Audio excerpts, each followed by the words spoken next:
कर तूने घड़ी उम्र की एक और घटा दी।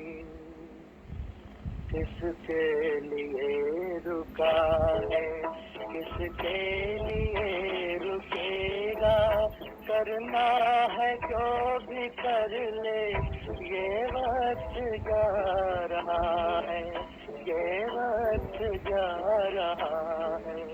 किसके लिए रुका है, किसके लिए रुकेगा, करना है जो भी कर ले, ये वक्त जा रहा है, ये वक्त जा रहा है। किसके ओम शांति।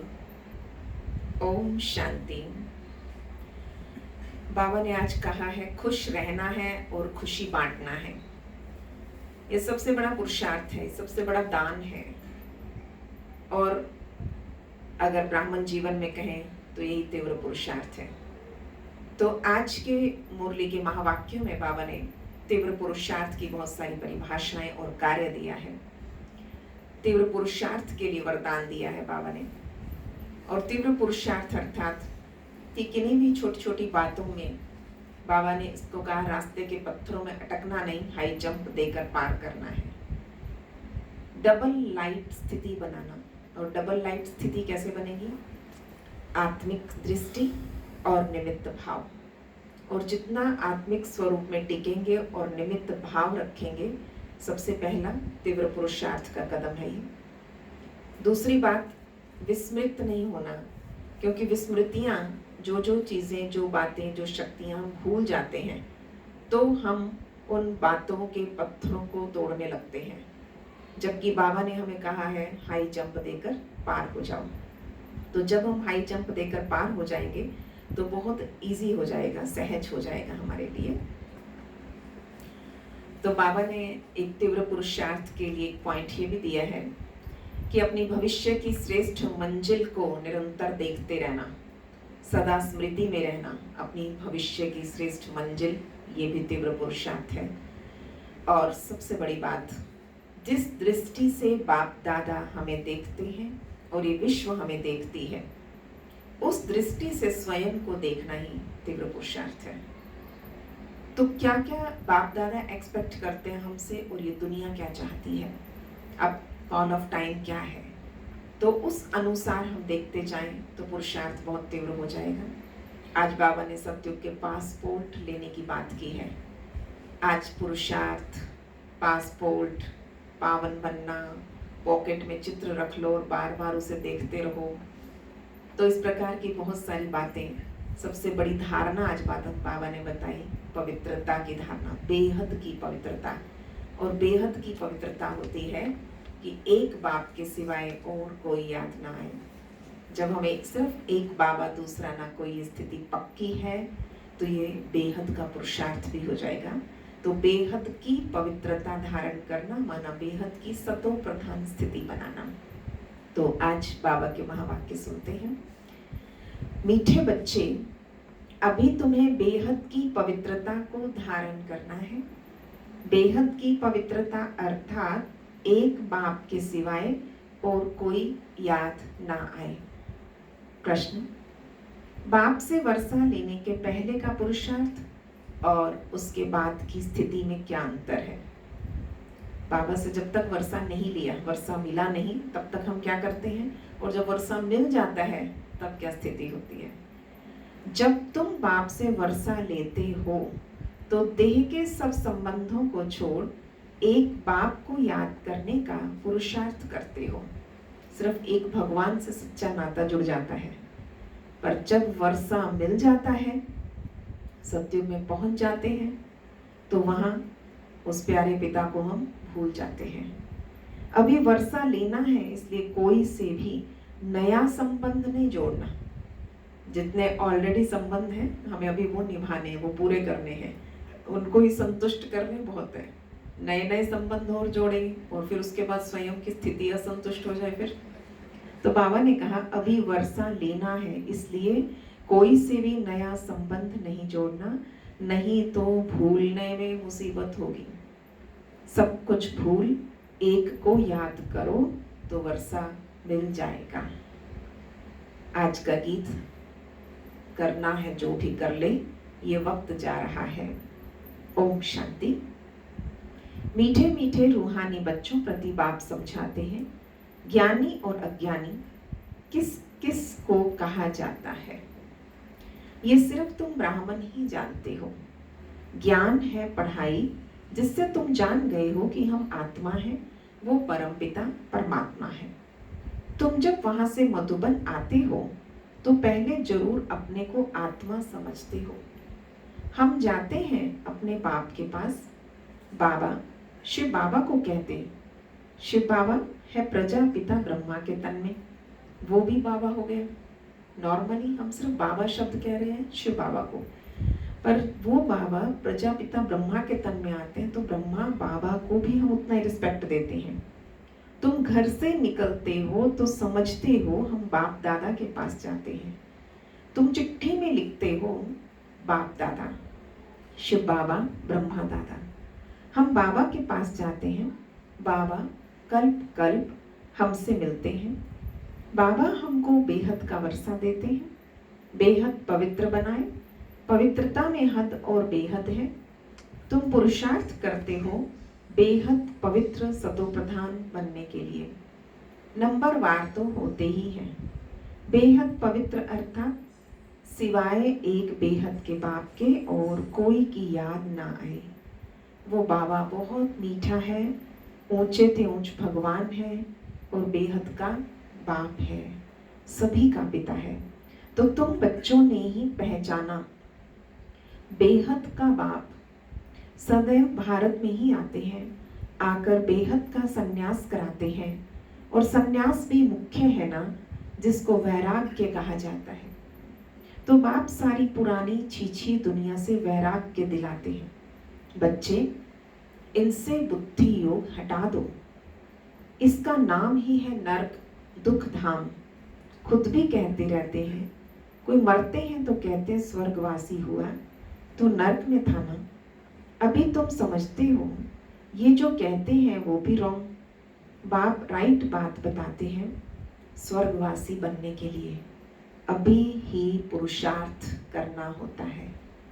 स्वर्गवासी बनने के लिए भी सिवाय बाप के और कोई पुरुषार्थ करा न सके। तुम अभी पुरुषार्थ कर रहे हो 21 जन्मों के लिए स्वर्गवासी बने, और बनाने वाला है एक परमपिता। उसे कहा जाता है हेवनली गॉड फादर। खुद आकर कहते हैं, बच्चों हम पहले तुम्हें शांति धाम ले जाऊंगा। परमात्मा सबको पहले मुक्ति में ले जाएंगे, मालिक है ना। तो शांति धाम जाकर फिर आएंगे सुख धाम में पार्ट बचाने। पहले घर जाएंगे और फिर सतयुग में प्रवेश होती है आत्मा। हम शांति धाम जाएंगे तो सब धर्म वाले शांति धाम जाएंगे। बुद्धि में ये सारा ड्रामा का चक्र रखना है। हम सब जाएंगे शांति धाम, फिर हम ही पहले आकर उस पिता से वर्षा लेते। जिससे वर्षा पाना होता है उसको तो याद जरूर करना है। बच्चे जानते हैं वर्षा मिल जाएगा तो फिर बाप की याद भूल जाएगी। वर्षा बहुत सहज रीति मिलता है। बाप सम्मुख कहते हैं, मीठे बच्चों तुम्हारे जो भी देह के संबंध हैं सब भूल जाओ। अभी कोई भी नया संबंध नहीं जोड़ना। अगर कोई भी संबंध जोड़ेंगे तो फिर उनको भी भूलना पड़ेगा। समझो, बच्चा व बच्ची पैदा हुए तो वो भी मुसीबत हुई, क्योंकि अब एक्स्ट्रा याद बढ़ गई ना। तो बाबा कहते हैं सबको भूल एक को ही याद करना है। वही हमारा माता पिता टीचर गुरु आदि सब कुछ है। तो बाबा के हम बच्चे भाई बहन हैं, चाचा मामा आदि का कोई संबंध नहीं। यह एक ही समय है जबकि भाई बहन का संबंध ही रहता है।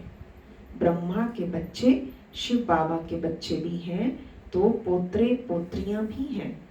ये तो पक्का बुद्धि में याद आता है ना, नंबरवार पुरुषार्थ अनुसार। स्वदर्शन चक्रधारी तुम बच्चे चलते फिरते बनते हो। तो इसलिए अपने पुरुषार्थ के पॉइंट आज नोट करते जाएंगे। स्वदर्शन चक्रधारी बनना है, चलते फिरते अपने वो पांचों स्वरूप में से कोई ना कोई स्वरूप सामने ले आए। तुम बच्चे इस समय चैतन्य लाइट हाउस हो। तुम्हारी एक आंख में मुक्ति धाम, दूसरी आंख में जीवन मुक्ति धाम है। वो लाइट हाउस जड़ होते हैं और तुम हो चैतन्य। तुम्हें ज्ञान का नेत्र मिला है, तुम ज्ञानवान बनकर सबको रास्ता दिखाते हो। बाबा भी तुम्हें पढ़ा रहे हैं, तुम जानते हो ये दुख धाम है, हम अभी संगम पर हैं। बाकी सारी दुनिया कलयुग में है। संगम पर बाप बच्चों के साथ बैठकर बात करते हैं, संगम युग पर ही तो। और बच्चे ही यहाँ आते, कोई कोई लिखते बाबा फलाने को ले आवे, कोई नए नए को भी जोड़ना चाहते थे। अच्छा है, गुण उठाएगा शायद तीर लग जाए, तो बाबा को भी रहम आता, हो सकता है कल्याण हो जाए। तुम बच्चे जानते हो ये पुरुषोत्तम संगम युग है। इस समय ही तुम पुरुषोत्तम बनते हो। कलयुग में सब है कनिष्ठ पुरुष जो उत्तम पुरुष लक्ष्मी नारायण को नमन करते हैं। सत्युग में कोई भी किसी को नमन नहीं करते। यहाँ की सब बातें वहां होती नहीं। तो सत्युग में कोई भी किसी को नमन नहीं करते, यहाँ की ये सब बातें वहां होती नहीं। ये भी बाप समझाते, अच्छी रीति बाप की याद में रहे, सर्विस करेंगे तो आगे चल तुमको साक्षात्कार भी होते रहेंगे। तुम कोई की भी भक्ति आदि नहीं करते हो, तुमको बाप सिर्फ पढ़ाते हैं। घर बैठे आप पे ही साक्षात्कार आदि होते रहते हैं। बहुतों को ब्रह्मा का साक्षात्कार होता है, उनके साक्षात्कार के लिए कोई पुरुषार्थ नहीं करते, बेहद का पिता इनके द्वारा साक्षात्कार कराते हैं। भक्ति मार्ग में जो जिसमें जैसी भावना रखते हैं, जो जिसमें जैसी भावना रखते हैं उसका साक्षात्कार होता है। अभी तुम्हारी भावना सबसे ऊंच से ऊंच बाप में है, तो बगैर मेहनत पिता का परमात्मा का साक्षात्कार कराते रहते। शुरू में तो कितना ध्यान में जाते थे। शुरू की संदेशी बहनों का वंडरफुल पॉइंट था, आप ही आपस में बैठ ध्यान में चले जाते थे। कोई भक्ति थोड़ी की थी। बच्चे कभी भक्ति करते हैं क्या? जैसे खेल हो गया था, चलो बैकुंठ चले। जब इच्छा होती थी ध्यान बैठ जाते थे, योग लगाने, कभी भोग लगाने और ध्यान में चले जाते थे। बाबा कहते खेल पाल सा हो गया था, चलो बैकुंठ चले। एक दो को देखते चले जाते थे। जो कुछ भी पास्ट हुआ हो फिर रिपीट करेंगे। तुम जानते हो हम ही इस धर्म के थे। सत्युग में पहले पहले ये धर्म है, इसमें बहुत सुख है। फिर धीरे धीरे कलाएं कम होती जाती है। जो सुख नए मकान में होता है वो पुराने में नहीं। थोड़े समय के बाद वो भपका कम हो जाता है।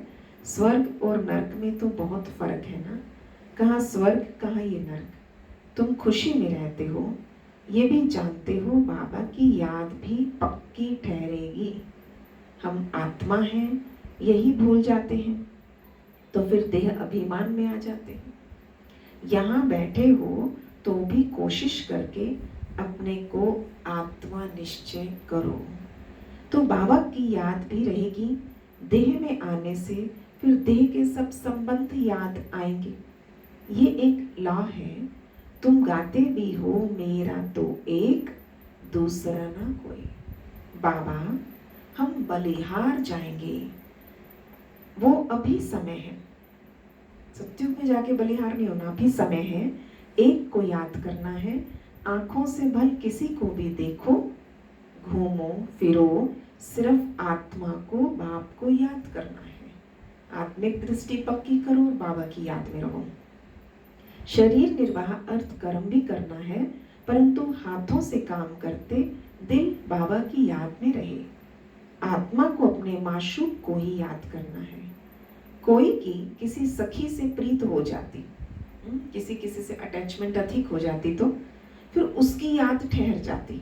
फिर वो रग टूटने में बड़ी मुश्किलात होती। पूछते बाबा ये क्या है? अरे तुम नाम रूप में क्यों फंसते हो? एक तो तुम देह अभिमानी बनते हो, दूसरा फिर तुम्हारा कोई पास्ट का हिसाब किताब है, वो धोखा दे रहा है। बाबा कहते इन आंखों से जो कुछ देखते हो उसमें बुद्धि ना जाए। तुम्हारी बुद्धि में ये रहे कि हमको शिव बाबा पढ़ाते हैं। ऐसे बहुत बच्चे हैं जो यहाँ बैठे भी बाप को कभी याद नहीं करते। कई तो यहाँ बैठे भी याद नहीं रह सकती। तो अपने को देखना चाहिए हमने कितना शिव बाबा को याद किया, नहीं तो चार्ट में रोला पड़ जाएगा। भगवान कहते मीठे बच्चों मुझे याद करो, अपने पास नोट करो, जब चाहे याद में बैठ जाओ। खाना खा के फिर चक्कर लगाए 10-15 मिनट आकर बैठ जाओ, याद में बैठ जाओ, क्योंकि यहाँ कोई गोरख धंधा तो है नहीं। मधुबन पहुंच गए तो सब कामों से फ्री होकर, तो बाबा ने कहा घड़ी घड़ी याद में बैठ जाना चाहिए। फिर भी जो काम का छोड़कर आए हो वो कोई कोई की बुद्धि में आता रहता है। बड़ी जबरदस्त मंजिल है। तब बाबा कहते हैं अपनी जांच करो, ये तुम्हारा मोस्ट वैल्यूएबल टाइम है। भक्ति मार्ग में तुमने कितना टाइम वेस्ट किया, दिन प्रतिदिन गिरते ही रहते हो। श्री कृष्ण का दीदार हुआ, बहुत खुशी हो जाती है, मिलता कुछ भी नहीं। बाप का वर्षा तो एक ही बार मिलता है। अब बाबा कहते मेरी याद में रहो तो तुम्हारे जन्म जन्मांतर के पाप मिट जाएं। स्वर्ग का पासपोर्ट उन्हीं बच्चों को मिलता है। याद रखना, पासपोर्ट लेना है। और कैसे मिलेगा? उसमें बहुत सारी छोटी छोटी गलतियां भी होती हैं तो पासपोर्ट कैंसिल हो जाता है। स्वर्ग का पासपोर्ट उन्हीं बच्चों को मिलता है जो याद में रहे, अपने विकर्मों को विनाश कर कर्मातीत अवस्था को पाते हैं। नहीं तो बहुत सजा खानी पड़ती। बाबा और भी राय देते हैं, अपने ताज व तख्त का फोटो अपने पॉकेट में रख लो तो याद रहेगी। युक्तियां बाबा बता रहे हैं बहुत सारी। तो स्वर्ग का पासपोर्ट लेना है, याद से विकर्म विनाश करने हैं, तो एक राय दी ताज व तख्त का फोटो, अपना भविष्य पद अपने पॉकेट में रख लो तो याद रहेगी। इनसे हम ये बनते हैं, जितना देखेंगे उतना याद करेंगे बार बार। वो श्री कृष्ण या लक्ष्मी नारायण आदि, फिर उसमें ही मोह लग जाएगा। हम ये बन रहे हैं। नर से नारायण चित्र देखकर ही खुशी होगी, शिव बाबा याद आएगा। ये सब पुरुषार्थ की युक्तियां हैं। कोई से भी तुम पूछो सत्यनारायण की कथा सुनने से क्या होता है? हमारा बाबा हमको सत्यनारायण की कथा सुना रहे हैं। कैसे 84 जन्म लिए वो भी हिसाब तो चाहिए ना। सब तो 84 जन्म नहीं लेंगे, दुनिया को तो कुछ भी पता नहीं, ऐसे ही मुख से सिर्फ कह देते हैं। इसको कहा जाता है थ्योरेटिकल, और ये तुम्हारा है प्रैक्टिकल। अभी जो हो रहा है उसके लिए फिर भक्ति मार्ग में पुस्तक आदि बनेंगे। तुम स्वदर्शन चक्रधारी बनकर विष्णुपुरी में आते हो, ये है नई बात। रावण राज्य, झूठखंड, फिर सचखंड, राम राज्य होगा। चित्रों में बड़ा क्लियर है। अभी इस पुरानी दुनिया का अंत है। 5000 वर्ष पहले भी विनाश हुआ था। साइंसदान जो भी हैं उन्हों को ख्याल में आता हमको कोई प्रेरक है जो हम सब ये सब कर रहे हैं। समझते भी हैं कि हम ये करेंगे तो इससे सब खत्म हो जाएगा, परंतु परवश है, डर लगा हुआ है। समझते घर बैठे एक बॉम्ब छोड़ेंगे तो खत्म कर देंगे, एरोप्लेन, पेट्रोल आदि की भी दरकार नहीं रहती। विनाश तो जरूर होना ही है। नई दुनिया सतयुग था, क्राइस्ट से 3000 वर्ष पहले स्वर्ग था। फिर जब स्वर्ग की स्थापना हो रही है, आगे चल समझेंगे। तुम जानते हो स्थापना जरूर होनी है, इसमें पाई का भी संशय नहीं है। ये ड्रामा चलता रहता है। कल्प पहले मौफिक, ड्रामा जरूर पुरुषार्थ कराएगा, ऐसे भी नहीं जो ड्रामा में होगा सो होगा। पूछते हैं, बहुत विशेष क्वेश्चन होता है, पुरुषार्थ बड़ा या प्रारब्ध बड़ी? बाबा ने जवाब दिया, पुरुषार्थ बड़ा, क्योंकि पुरुषार्थ की ही प्रारब्ध बनेगी। पुरुषार्थ बगैर कभी कोई रह ना सके। तुम पुरुषार्थ कर रहे हो ना, कहाँ कहाँ से बच्चे आते हैं, पुरुषार्थ करते हैं, कहते हैं बाबा हम भूल जाते हैं। अरे शिव बाबा तुमको कहते हैं मुझे याद करो। किसको कहा?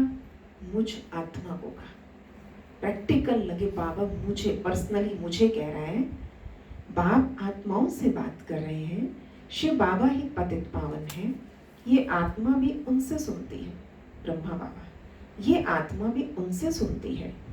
तुम बच्चों को ये पक्का निश्चय रहना चाहिए कि बेहद का पिता हमें विश्व का मालिक बनाते। वो ऊंच ते ऊंच प्यारे थे प्यारा बाप, भक्ति मार्ग में उसको ही याद करते थे। गाते भी हैं तुमरी गत मत न्यारी, तो जरूर मत दी थी ना, अब तुम्हारी बुद्धि में है। इतने सब मनुष्य मात्र वापस घर जाएंगे। विचार करो कितनी आत्माएं हैं और सबका सिजरा है। सब आत्माएं फिर नंबरवार जाकर बैठेंगी। क्लास ट्रांसफर होता है तो नंबरवार बैठती हैं। तुम भी नंबरवार जाते हो। छोटी सी बिंदी आत्मा नंबरवार जाकर बैठेंगी, फिर नंबरवार आएंगी पार्ट में। ये है रुद्रमाला।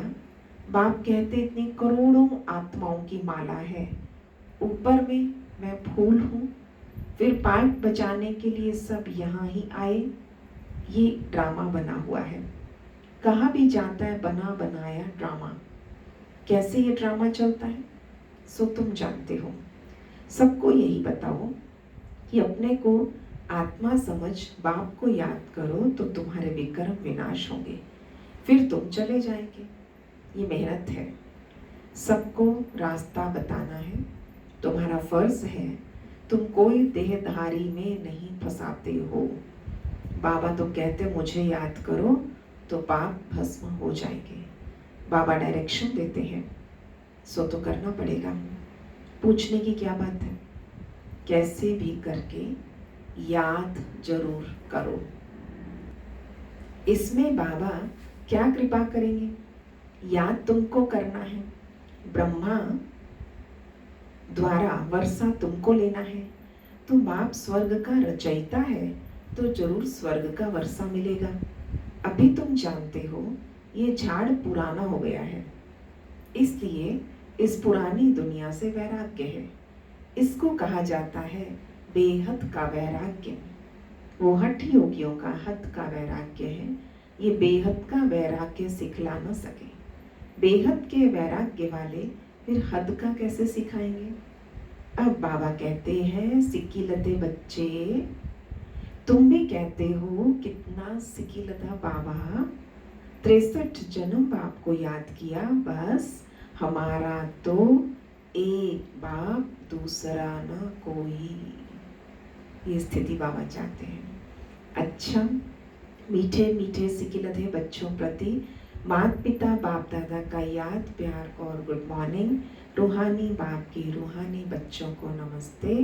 हम रूहानी बच्चों की रूहानी बाप दादा को नमस्ते जी, नमस्ते जी। गुड मॉर्निंग बाबा, शुक्रिया बाबा, वाह बाबा वाह। स्वर्ग में जाने का पासपोर्ट दे दिया बाबा ने। आज पहला पॉइंट है, स्वर्ग में जाने का पासपोर्ट लेने के लिए बाबा की याद से अपने विकर्मों को विनाश कर कर्मातीत अवस्था बनानी है। सजाओं से बचने का पुरुषार्थ करना है। दूसरा, ज्ञानवान बन सबको रास्ता बताना है। चैतन्य लाइट हाउस बनना है। एक आंख में शांति धाम, दूसरी आंख में सुख धाम रहे। इस दुख धाम को भूल जाना है। आज का वरदान, अपने डबल लाइट स्वरूप द्वारा आने वाले विघ्नों को पार करने वाले तीव्र पुरुषार्थी भव। अपने डबल लाइट स्वरूप द्वारा आने वाले विघ्नों को समाप्त पार करने वाले तीव्र पुरुषार्थी भव। आने वाले विघ्नों में थकने व दिल शिकस्त होने के बजाय सेकंड में स्वयं के आत्मिक ज्योति स्वरूप और निमित्त भाव के डबल लाइट स्वरूप द्वारा सेकंड में हाई जंप दो। विघ्न रूपी पत्थर को तोड़ने में समय नहीं गवाओ, जंप लगाओ और सेकंड में पार हो जाओ। थोड़ी सी विस्मृति के कारण सहज मार्ग भी मुश्किल मत बनाओ। अपने जीवन की भविष्य श्रेष्ठ मंजिल को स्पष्ट देखते हुए तीव्र पुरुषार्थी बनो। जिस नजर से बाप दादा व विश्व आपको देख रही है, उसी श्रेष्ठ स्वरूप में सदा स्थित रहो। आज का स्लोगन है, सदा खुश रहना है और खुशी बांटना है, यही सबसे बड़ी शान है। खुश रहना है और खुशी बांटनी है, यही सबसे बड़ी शान है। ओम शांति।